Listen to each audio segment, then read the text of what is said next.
Hello दोस्तों, मैं आपका दोस्त पंकज। और अब हिंदी का टॉपिक लेंगे शब्द विचार कि शब्द विचार क्या होता है ना। चलो स्टार्ट करते हैं, समय खराब न करते हुए। ठीक है कि शब्द विचार होता क्या है हिंदी में, है ना। कभी कभी क्या होता है पता है, पेपर में सीधे सीधे क्वेश्चन पूछ ले जाते हैं। शब्द विचार, शब्द कितने प्रकार के होते हैं, उत्पत्ति के आधार पर शब्दों के प्रकार, रचना के आधार पर, अर्थ के आधार पर, एक एक करके हम आज सबको देखेंगे। ठीक है, शब्द विचार होता क्या है। सबसे पहली बात, शब्द होता क्या है ना। शब्द होता है दो या दो से अधिक वर्ण, दो या दो से अधिक वर्ण या अक्षरों के सार्थक समूह को, कैसे समूह को, सार्थक समूह को क्या बोलते हैं हम, शब्द बोलते हैं। शब्द क्या होता है, शब्द अनेक वर्णों के मेल से बनता है। जैसे संज्ञा, सर्वनाम, है ना, ये सब शब्द होते हैं। ये संज्ञा हो गई, जैसे किसी का नाम हो गया पंकज, है, ये वर्णों के मेल का एक सार्थक समूह हो गया, तो ये क्या हो गया हमारा शब्द, है ना। क्या हो गया, शब्द हो गया, है ना। चलो अब पहला देखते हैं कि रचना या व्युत्पत्ति के आधार पर शब्द कितने प्रकार के होते हैं। रचना के आधार, कभी कभी पेपर में पूछ रहा है रचना के आधार पर शब्द कितने प्रकार के होते हैं, सीधा सीधा क्वेश्चन है ना। तो हम आज देखेंगे कि रचना और व्युत्पत्ति के आधार पर शब्दों के भेद, है ना। रचना के आधार पर हिंदी भाषा में शब्दों के तीन भेद होते हैं। कितने भेद होते हैं, तीन भेद। पहला होता है रूढ़ शब्द, यौगिक शब्द और योग रूढ़ शब्द। अब हम देखेंगे रूढ़ शब्द क्या होते हैं, यौगिक शब्द क्या होते हैं और योग रूढ़ शब्द क्या होते हैं, है ना। पहला है अपना रूढ़ शब्द क्या होते हैं। वे शब्द जो किसी व्यक्ति, वस्तु, स्थान एवं प्राणी के लिए अनिश्चित काल से विशिष्ट अर्थ में प्रचलित हो गए हों तथा उनका कोई अन्य अर्थ ना हो, तथा इन शब्दों के टुकड़े नहीं होते। जैसे पंकज है, पंकज के टुकड़े नहीं कर सकते हम, अगर टुकड़े करेंगे तो कोई सार्थक शब्द नहीं बनेगा। वह शब्द जिनके हम टुकड़े नहीं कर सकते, जैसे पंकज हो गया, राम हो गया, इनको हम टुकड़े नहीं कर सकते, ऐसे शब्द रूढ़ शब्द होंगे, है ना।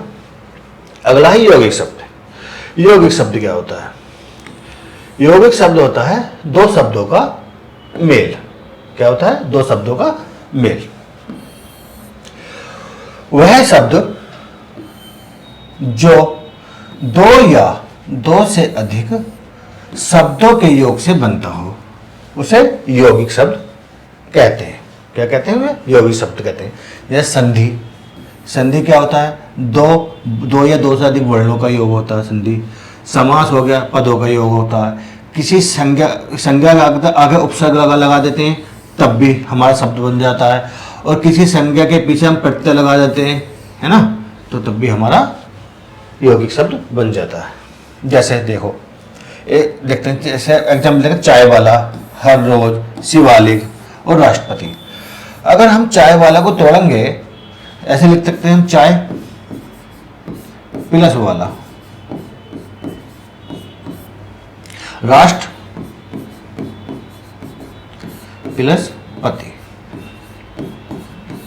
इनको तोड़ने पर दोनों शब्द सार्थक बन गए। राष्ट्र सार्थक है और पति भी सार्थक है, चाय भी सार्थक है और वाला भी सार्थक है। ऐसे शब्द जिनको तोड़ा जाए या दो से अधिक शब्दों का जो मेल हो, वो क्या होते हैं, हमारे यौगिक शब्द होते हैं। ठीक है, अगला देखते हैं योग रूढ़ शब्द क्या होते हैं, है ना। योग रूढ़ शब्द क्या होते हैं।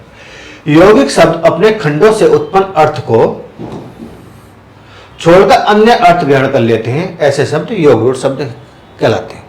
जैसे जितने भी हमारे बहुव्रीहि समास के उदाहरण होते हैं वो क्या होते हैं, हमारे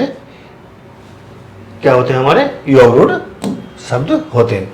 जैसे दशानन हो गया, है, इसका मतलब हो गया 10 प्लस आनंद, 10 प्लस आनंद।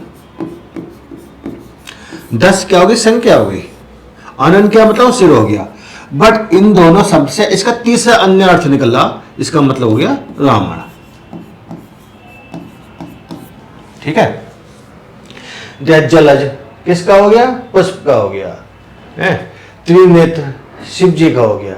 मतलब कहने का मतलब यह है, अगर हमको कहीं बहुव्रीहि समास का उदाहरण भी दिख जाए, कोई हमको पर्यायवाची शब्द दिख जाए, है ना, तो क्या ये सब क्या होते हैं? हमारे योग रूढ़ शब्द होते हैं। अगला देखते हैं कि प्रयोग के आधार पर शब्द कितने प्रकार के होते हैं। तो प्रयोग के आधार पर हमारे शब्द होते हैं दो प्रकार के। कौन कौन से शब्द होते हैं? विकारी और अविकारी शब्द। ये किसके आधार पर होते हैं हमारे? ये होते हैं हमारे प्रयोग के आधार पर।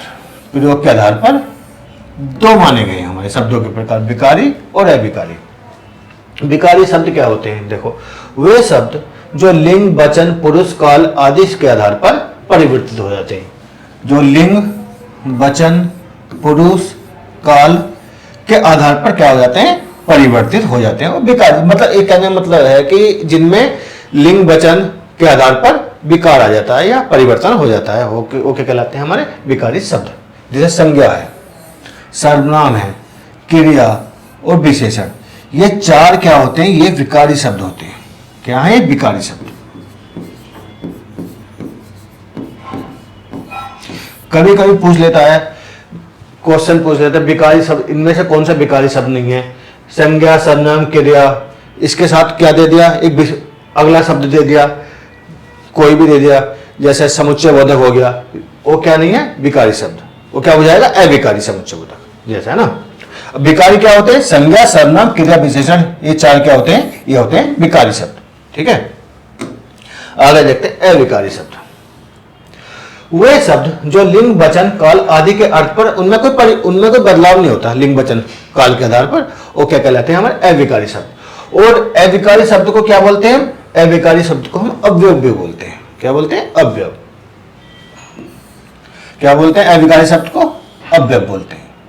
ठीक है। देखो आगे चलो।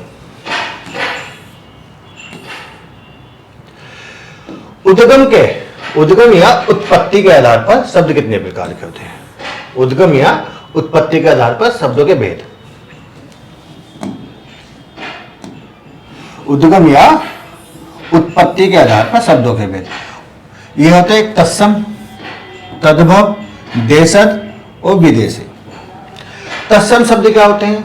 तत्सम शब्द वो होते हैं वे शब्द जो हमारे संस्कृत से जो के त्यों लिए गए वो तत्सम शब्द होते हैं। तद्भव जो होते हैं वो हिंदी शब्द होते हैं हमारे। देशज जैसे आमचाल की, देशज शब्द होते हैं जो आमचाल की भाषा में, क्षेत्रीय लैंग्वेज में अलग अलग शब्द होते हैं। किसी में किसी चीज को अलग नाम से बोलते हैं, किसी को किसी क्षेत्र में अलग नाम से बोलते हैं, वो हमारे देशज शब्द होते हैं। विदेशी शब्द वो होते हैं जो हमारे हिंदी में विदेशों द्वारा ग्रहण किए गए होते हैं। देशों द्वारा विदेशों के शब्द को हम ग्रहण कर लेते हैं, क्या उन्हें क्या बोलते हैं? हम विदेशी शब्द बोलते हैं। ठीक है। जैसे पतलून हो गई, अलमारी हो गई, ये विदेशी शब्द हो गए क्योंकि ये हिंदी ने ग्रहण करे। ठीक है। आगे देखते हैं। आगे है अर्थ के आधार पर। अर्थ के आधार पर शब्दों के भेद। अर्थ के आधार पर शब्द कितने प्रकार के होते हैं? 4 प्रकार के होते हैं। कितने प्रकार के होते हैं हमारे? 4 प्रकार के। एकार्थी, अनेकार्थी, पर्यायवाची और विलोम शब्द या विपरीतार्थक, है ना। पता होगा पर्यायवाची शब्द क्या होते हैं, विपरीत विलोम शब्द क्या होते हैं ना। ये क्या होते हैं हमारे? ये होता है अर्थ के आधार पर। अर्थ के आधार पर शब्दों का वर्गीकरण। ठीक है। नेक्स्ट देखते हैं हम। ये हमने सबको सारी चीज देख ली हमने कि अर्थ के आधार पर शब्दों के भेद। अर्थ के आधार पर देख लिया हमने कितने प्रकार के होते हैं? 4 प्रकार के होते हैं, है ना। और उद्गम के आधार पर देख लिया, उद्गम के आधार पर भी 4 प्रकार के होते हैं, तत्सम, तद्भव, देशज, विदेशज, है ना। और प्रयोग के आधार पर 2 प्रकार के होते हैं, विकारी और अविकारी। पता चल गया होगा विकारी शब्द क्या होते हैं, अविकारी शब्द क्या होते हैं। विकारी शब्द संज्ञा, सर्वनाम, क्रिया, विशेषण, और अविकारी शब्द होते हैं, उन अभिकारी शब्द को क्या बोलते हैं? अव्ययवी बोलते हैं, है ना।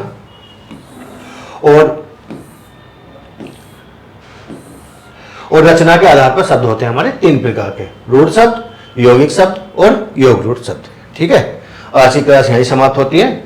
कल हम अगला चैप्टर लेकर आएंगे। Thank you. लाइक करो, सब्सक्राइब करो, वो बेल आइकन